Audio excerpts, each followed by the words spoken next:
primero mis felicitaciones muy sinceras a las graduandas y a los graduandos en este día.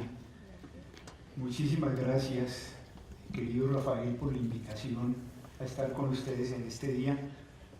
Por supuesto, estoy muy agradecido y estoy muy conmovido por las palabras que le acabo de escuchar a Rafael, creo que todos nosotros, que me han hecho sentir la hondura humana que hay en esta universidad, que hoy justamente las gradúa a ustedes, quienes viven el espíritu humanista de la Universidad Central, justamente en la Facultad de Ciencias Humanas. Y me ha impresionado, me ha parecido un gesto humano precioso de parte del rector, el que ustedes le den las gracias a sus papás y a sus familias, porque la vida la recibimos de nuestros mayores y sobre ello nosotros avanzamos en la construcción de sociedad. Y créanme que lo que yo les voy a decir, y saludo a la mesa, gracias, qué alegría poder estar al lado de hombres y mujeres de tanto valor que llevan esta hondura de la Universidad Central. Lo que yo puedo decirles es simplemente profundizar lo que nos acaba de decir el doctor Rafael Santos Calderón, ahondar las palabras que nos dijo porque las encontré totalmente plenas de sentido.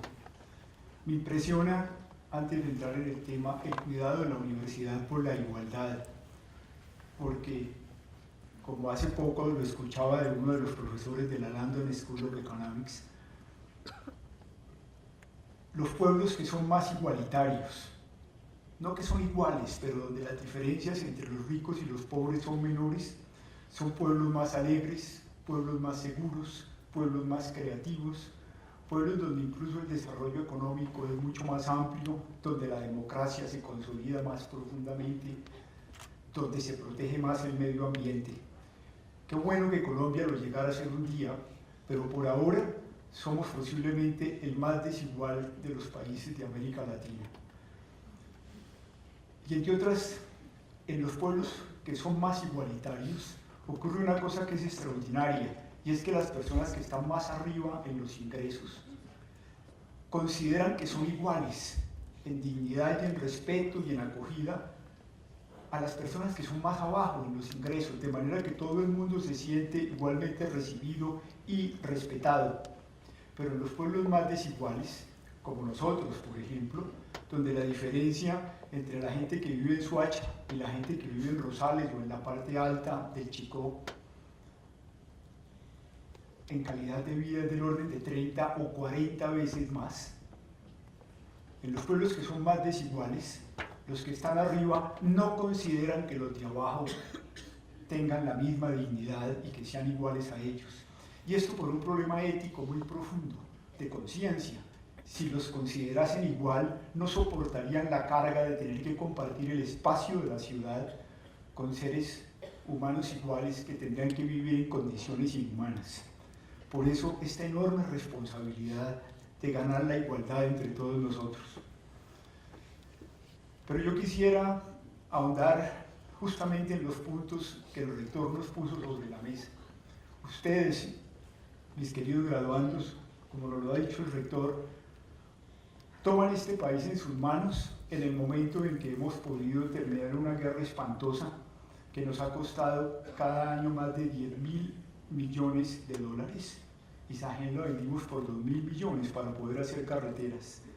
Desde hace más de 15 años estamos gastando 10.000 millones de dólares en gasto militar, donde los que vivíamos aquí en Bogotá cerca del hospital militar veíamos bajar todos los días 4 y 5 helicópteros con jóvenes que venían sin piernas, ciegos, sordos, golpeados por las minas antipersona y por las fuerzas tremendas de la guerra, y donde llegamos a tener 8 millones de víctimas. Eso ha terminado profundamente. Yo vengo del Magdalena Medio, donde estaba la semana pasada, y veía cómo los soldados y los policías ahora caminaban tranquilos entre los campesinos, que no los iban a acusar ante las FARC, y que la FARC no los iba a atacar porque ellos estaban haciendo camino con las personas que tienen la responsabilidad de la seguridad pública, porque no hay más guerra. pero lo que se nos viene por delante, la construcción de la paz, exige de todos nosotros unas entregas tan totales, unos cuidados tan profundos, que quede en manos de ustedes, los profesionales que hoy en día, que hoy salen a ejercer en sus profesiones las responsabilidades de ser ciudadanos en integridad. Y la dificultad es particularmente difícil porque el país está tremendamente dividido. Quiero detenerme un poco en esa división para que tengamos lucidez sobre lo que nos está pasando. Colombia vive lo que los científicos sociales, ustedes que son de ciencias humanas y sociales, llaman hoy en día el trauma social y cultural. ¿Cómo se producen estos traumas? Que los vivió Alemania, los vivió Palestina, los vivieron los chinos después de las masacres japonesas al principio del siglo pasado. ¿Qué es esto del trauma social y cultural del que nosotros estamos poseídos? Yo mismo que les estoy hablando, estoy también dentro de ese trauma, ninguno de nosotros se queda por fuera. El trauma se produce, es un trauma total que nos abraza a todos, se produce cuando una nación entera, un país entero ha sufrido golpes tremendos que nos llenaron de dolor por todas partes, de indignación por todas partes, de sufrimientos profundos. Difícil que haya una familia en Colombia que no pueda referir a haberse sentido golpeada por secuestros, por masacres, por falsos positivos, por minas antipersonas, por extorsiones. Y este trauma no viene solamente de estos 60 años de guerra, sino que se nos adentra en los tiempos de las violencias, de la violencia entre liberales y conservadores. Aquí ha habido unos dolores espantosos. Pero eso todavía no es el trauma. Ese dolor tremendo todavía no es el trauma. El trauma surge cuando aparecen interpretaciones que son absolutamente necesarias, que se da una sociedad para tratar de comprender, pero ¿qué fue lo que nos pasó? ¿Cómo lo entendemos? ¿Cómo podemos recoger todo ese dolor y darle un sentido? Y además cuando esas explicaciones, como es absolutamente normal, conllevan intereses políticos e intereses económicos que las ayudan a configurarse como tales. Porque a partir de esa barbarie vivida, uno tiene que tratar de entender, y entonces cómo vamos a gobernar un país que cayó en la imposibilidad casi de la gobernanza, y cómo vamos a garantizar un futuro económico para los hijos y para los nietos, y para que esto sea posible. Y cuando esas interpretaciones, que son las que logran o tratan de explicar lo pasado, esas narrativas totales, se confrontan entre ellas porque son puntos de vista completamente distintos y se confrontan hasta la polarización y se excluyen unas de otras, entonces aparece el trauma. Y nosotros lo estamos viviendo en una profundidad hondísima.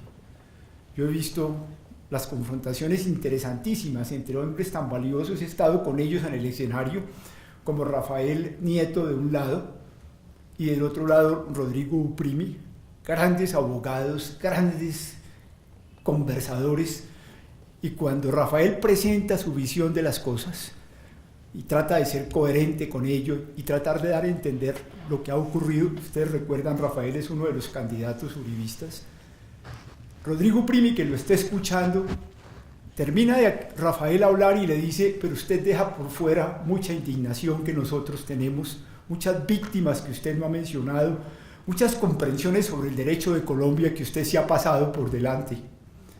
Y cuando Rodrigo habla, igual con la misma coherencia y la misma capacidad de presentar las cosas y la misma profundidad, Rafael le responde igual.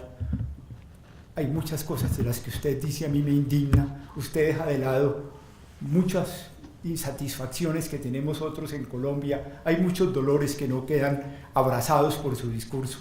Es el trauma, cuando puntos de vista totalmente comprensivos, duros porque todos ellos traen mucho dolor por dentro, mucho sufrimiento, muchas cosas que hemos padecido en este país, vehiculan además intereses políticos y económicos, como es normal en una sociedad. Y entonces nosotros nos encontramos allí, en este momento, y es sobre eso, mis queridos graduandos, en esa realidad en la que ustedes tienen que hacer emerger el país que tenemos que construir en la paz.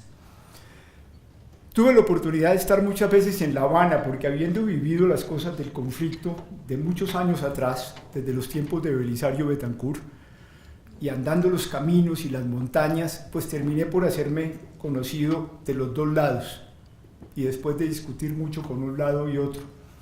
La Habana empezó por unos planteamientos muy radicales de parte de las FARC frente al Estado colombiano, dispuestos a que si esas transformaciones radicales no se hacían, nunca aceptarían ellos dejar las armas.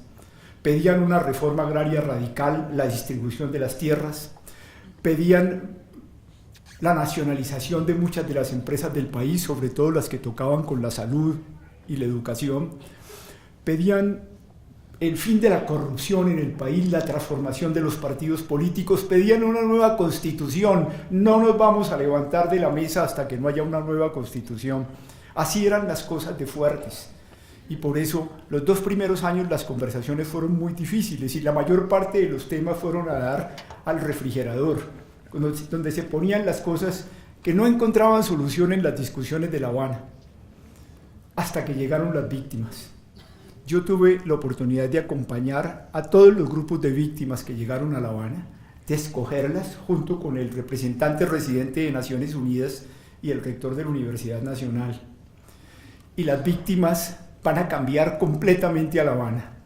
El discurso de las víctimas tuvo, sin pretenderlo, porque llegaron sin preparar nada, llegaron a un escenario del que tenían realmente miedo, pero tuvieron un coraje y una claridad para hablar desde el dolor de sus seres queridos asesinados o muertos, o desde el dolor de ellos mismos, como el campesino que se quitó la prótesis y la puso sobre la mesa para empezar a hablar y dijo: señores de la FARC, ustedes pusieron la mina antipersona justo donde nosotros teníamos las 2 únicas vacas que ordeñábamos. Cuando yo salí a ordeñar, miren lo que quedó de mi vida. Las víctimas lograron decir una cosa en La Habana: señores, ustedes tienen toda la razón. En Colombia hay muchos problemas estructurales sin resolverse. No en vano somos uno de los países más inequitativos del mundo, más impunes del mundo, más corruptos del mundo. Todo eso es cierto, pero el problema estructural más grande no es ese. El problema estructural somos nosotros mismos, que nos hemos despedazado como seres humanos, que nos hemos odiado, que nos hemos dejado atrapar por este drama en que estamos, para confrontarnos unos a otros y rompernos como seres humanos. En términos claros estaban diciendo: aquí lo que hay estructuralmente es una crisis espiritual, no religiosa. Aquí no nos estamos peleando entre religiones, sino espiritual. Nosotros mismos estamos en el fondo de lo que nos está ocurriendo. Y por eso el clamor allí fue: solucionemos primero este problema, dejémonos de odiar, aceptemos que pensamos distinto, pero comprendamos que somos colombianos y que podemos construir esto juntos de otra manera. Y esto lo hacen las víctimas simplemente presentando con mucho rigor y con mucho entusiasmo, pero al mismo tiempo con mucha pasión lo que había sido su sufrimiento. La señora del Nogal, que cuenta cómo su hijo mayor quedó muerto al lado de la novia, habían ellos llamado al hijo menor, que en el momento en que entraba el carro estalló la bomba y quedó parapléjico. La señora Turbay, que cuenta los 5 años de secuestro, y se la llevaron y tenía un niño de 2 años y otro de 5 y no pudo volver a saber nada de sus hijos durante los 5 años que estuvo secuestrada. La indígena que dice: y mi hija salía de Tacuelló de 16 años, la niña, de una fiesta, salía con el novio de 18 años y les echaron bala. Vinimos las 2 mamás a ver qué les estaban pasando. No nos dejaron recoger los cadáveres. Y al día siguiente aparecen los 2 muchachos cadáver, vestidos de trajes guerrilleros y con un letrero en el periódico de Cali que decía: terroristas dados de baja en combate. O la gente de Planadas que nos contó, la gente del Salado en Córdoba, cómo los paramilitares les reunieron a todos en torno a la pequeña cancha que hay de microfútbol que hay en el centro del pueblo, pusieron allá las mujeres alrededor y adentro los hombres y los jóvenes mayores, y delante de las mamás y de las hijas con un machete los fueron degollando.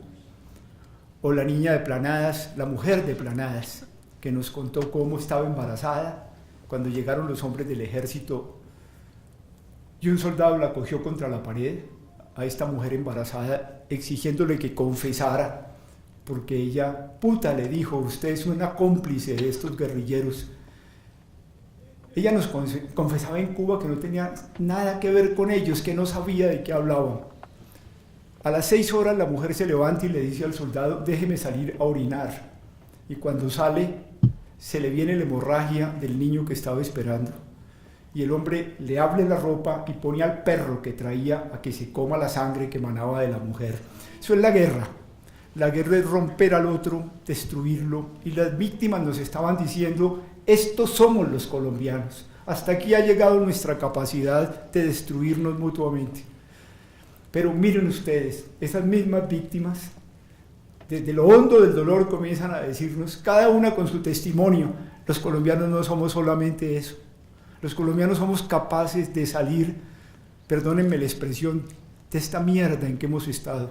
Somos capaces de levantarnos de allí, de volvernos a mirar a los ojos, de volvernos a reconstruir entre nosotros.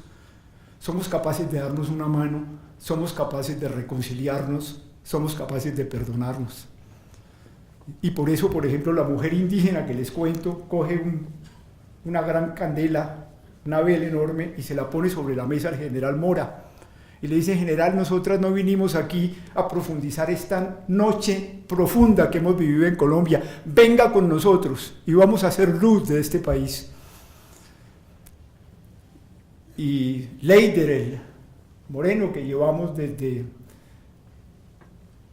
la masacre de Bojayá, Leider, después de contar cómo fue Bojayá, cómo llegó primero el ejército y le dejó el pueblo a los paramilitares, y la guerrilla atacó a los paramilitares, y las mujeres gritaron que se metieran a la iglesia, y la FARC tiró la bomba sobre la iglesia y murieron 92 personas. Leider se para y le dice a Iván Márquez, ustedes son responsables de lo que pasó en mi pueblo, esto no se quede impune, ustedes tienen que pagar. Y le dice lo mismo al general Mora y al general Naranjo, ustedes pagan, generales, ustedes son responsables. Y luego les habla a los dos y les dice, ¿saben cómo van a pagar? ¿Saben cómo van a pagar? Ustedes no se levantan de esta mesa hasta que esta guerra inútil y horrible no termine en Colombia. Eso fueron las víctimas. Pero miren ustedes que las víctimas producen un efecto tremendo en La Habana, a los que estábamos viviendo eso. Desde ese momento La Habana se transformó. Se dejaron de discutir los asuntos estructurales. Estaríamos todavía en La Habana discutiendo las 1000 páginas que habían metidas en el refrigerador. Y comienzan a pensar, aquí el problema es el ser humano. Y llaman a las mujeres de los dos lados para que vuelvan a leer todo con esa sensibilidad que tiene el alma femenina. Y crean la Comisión de la Verdad para que recorra el país, para que podamos comprender, no acrecentar odios y rivalidades, sino entendamos qué fue lo que nos pasó, comprendémonos los unos a los otros, veamos nuestras responsabilidades colectivas para ver cómo reconstruimos esto juntos. Y se crea la comisión para recoger a todos los desaparecidos, 60.000 desaparecidos, que la Cruz Roja dice, la Cruz Roja Internacional, necesitaremos 15 años, pero que cada mamá tenga por lo menos el hueso, que le pueda decir, mire, es el DNA de su hijo, que lo encontramos en la selva. Y se crea la comisión que finalmente termina en crear la circunscripción especial para que sean las víctimas de los lugares del dolor las que puedan estar en el Congreso, no las FARC ni la de los partidos políticos. Y se comienza a trabajar en la cultura de una justicia transicional y restaurativa, donde se restaure a las víctimas y se restaure también al victimario. Y se permite entonces que el ejército, la policía, 1.200 policías acompañan a sus propios victimarios, a sus propios perpetradores, a los hombres de la FARC que venían de 400 municipios a las 23 veredas. Y encontramos esas escenas tremendas que vivimos los que fuimos al lugar donde estaba Naciones Unidas y el ejército, y en la misma carpa, todavía con armas en ese momento, dormía el teniente del ejército y el guerrillero, los dos armados. Se veía uno en un escenario como el del profeta Isaías, donde estaban juntos la vaca y el lobo, el tigre y el cordero.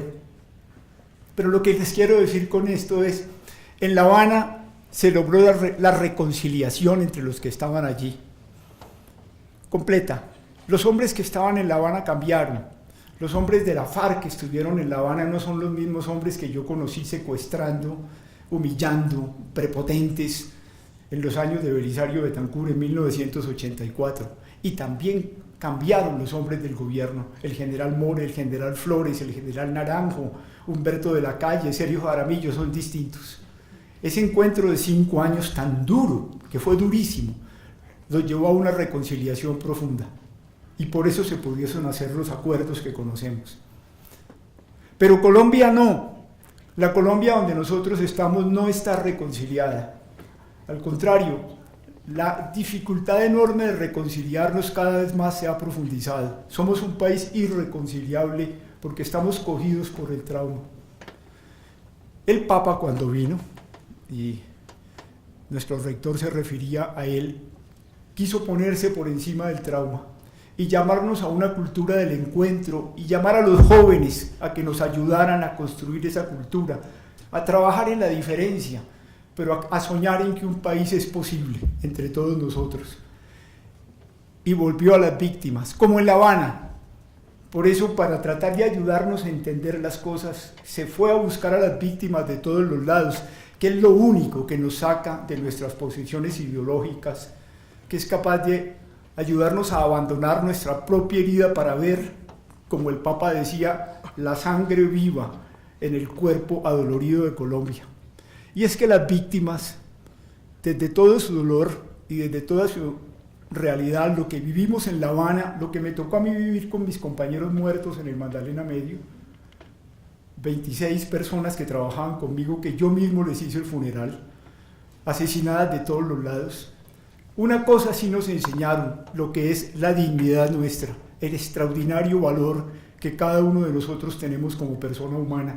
Y yo quiero invitarlos a ustedes, nuevos profesionales, que se apropien de esta dignidad que nosotros hemos vulnerado tan tremendamente en Colombia. Es que ha sido tremendo.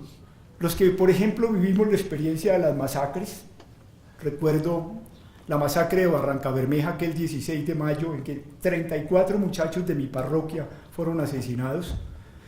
¿Saben lo que más me impresionó? Al día siguiente, cuando hicimos el funeral, nos dejaron absolutamente solos. Yo no sentí la presencia de Colombia allí. Yo no vi que llegaran gente de Bogotá o de Bucaramanga o de Medellín a decirme, estamos con ustedes, mientras teníamos ahí los ataúdes de los muchachos. Hace 3 meses hubo una masacre en Inglaterra. Murieron 11 personas en Manchester. Al día siguiente yo prendí la BBC de Londres, simplemente porque me gusta conocer las noticias, y el hombre en la radio estaba diciendo, en este momento Inglaterra está parada. Se detuvieron los carros en las calles, los almacenes, las fábricas, las iglesias. Estamos todos diciendo, esas 11 personas somos nosotros. Eso no pasa más en Inglaterra. En Colombia hubo 1975 masacres, las vimos por televisión. Dejamos solos a la gente de Bojayá, a la gente de La Gabarra, a la gente de La Chinita, a la gente de Barrancabermeja, a la gente de San Pablo. ¿Dónde estábamos? Eso es la dignidad de nosotros, destruida, o por lo menos vulnerada profundamente. ¿Qué nos pasó como colombianos? ¿Qué nos valía la gente del Chocó o los indígenas? Esto es una cosa muy honda, y las víctimas nos rescatan en eso. Miren, nosotros hoy en día, y esto es lo grande de la Universidad Central, esta tarea enorme de construir una ética humana, ya no podemos todos y para toda Colombia guiarnos por la moral católica y la moral cristiana, porque el país se volvió un país pluralista y una sociedad civil, y el laicismo tomó mucha fuerza. Eso es normal en el mundo. Por supuesto, los cristianos y los católicos tenemos que dar testimonio de nuestro seguimiento testimonial de lo que significa Jesús, pero esta es una sociedad distinta, y esta sociedad, nosotros dejamos esa moral católica y nunca construimos una moral pública y una ética civil que nos permitiera construir realmente este país y que tuviese valores que valieran para todo el mundo, independiente de si usted es ateo o católico, de si de cuál es su opción de género, de si usted es cristiano o es musulmán, pero que todos vamos a cumplir o si no este país se acaba. Y construir eso, si lo hemos de hacer, tenemos que axarlo, fundamentarlo en nuestra dignidad humana. ¿Se acuerdan? Naciones Unidas, 1948, después de la Segunda Guerra Mundial, reunieron en París a sabios de todo el mundo para que hicieran un código ético que valiera para todos los pueblos del mundo, y no se ponían de acuerdo. ¿Cómo? Si había comunistas, capitalistas, musulmanes, cristianos, hasta que un filósofo, Jacques Maritain, puso sobre la mesa la frase que los unió a todos, y la frase decía: todos los seres humanos tienen igual dignidad. Qué bueno que paráramos ahí un momento. Es que la dignidad es lo único absoluto que nosotros tenemos. La dignidad no se la debemos a nadie, ni a la universidad, ni a nuestras familias, ni al presidente de la República, sea quien fuere, ni a los ejércitos, ni a la guerrilla. La dignidad la tenemos simplemente por ser seres humanos. La dignidad no puede crecer. Qué bueno, ustedes hoy son profesionales de la Universidad Central, pero no tienen más dignidad que los niños de los barrios de Bogotá.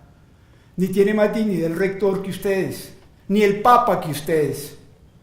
Necesitamos las jerarquías, porque si no las instituciones no funcionan, pero todos tenemos igual dignidad.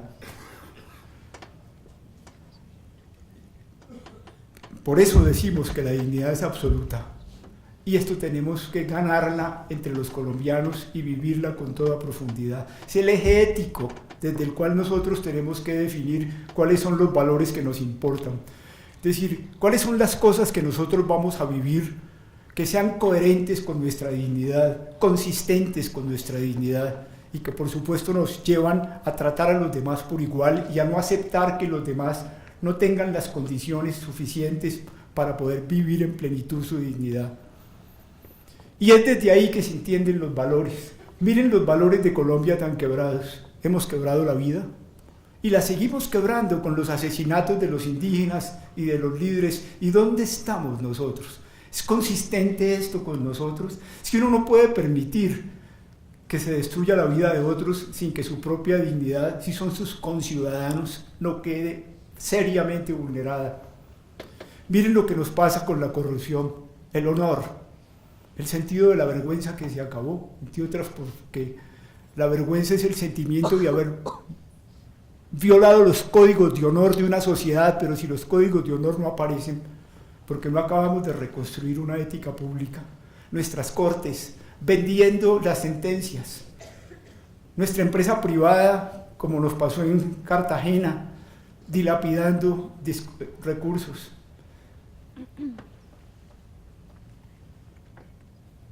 La dificultad que tenemos con la paz, porque no hemos entendido que la paz es un valor.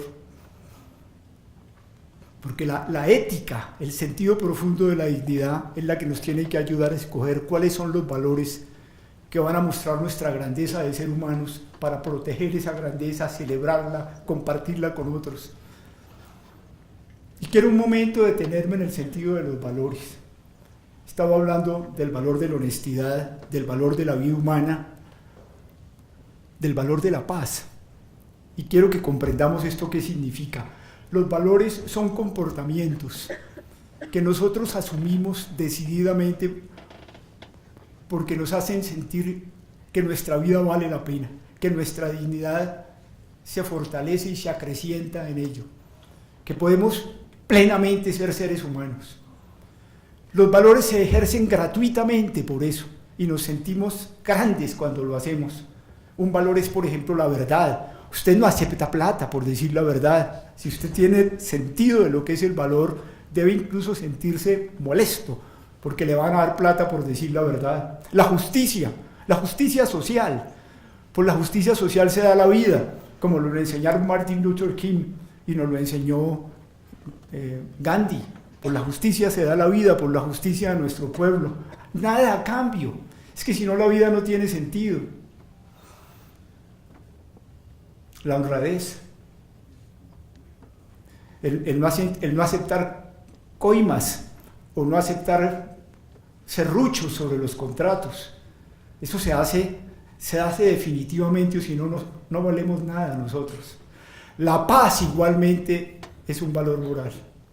La paz es esta posibilidad de que podamos vivir una sociedad en la diferencia, donde sin embargo todos construimos juntos la posibilidad de una nación y creamos un Estado que nos garantice las condiciones a todos los ciudadanos para que todos podamos vivir en dignidad.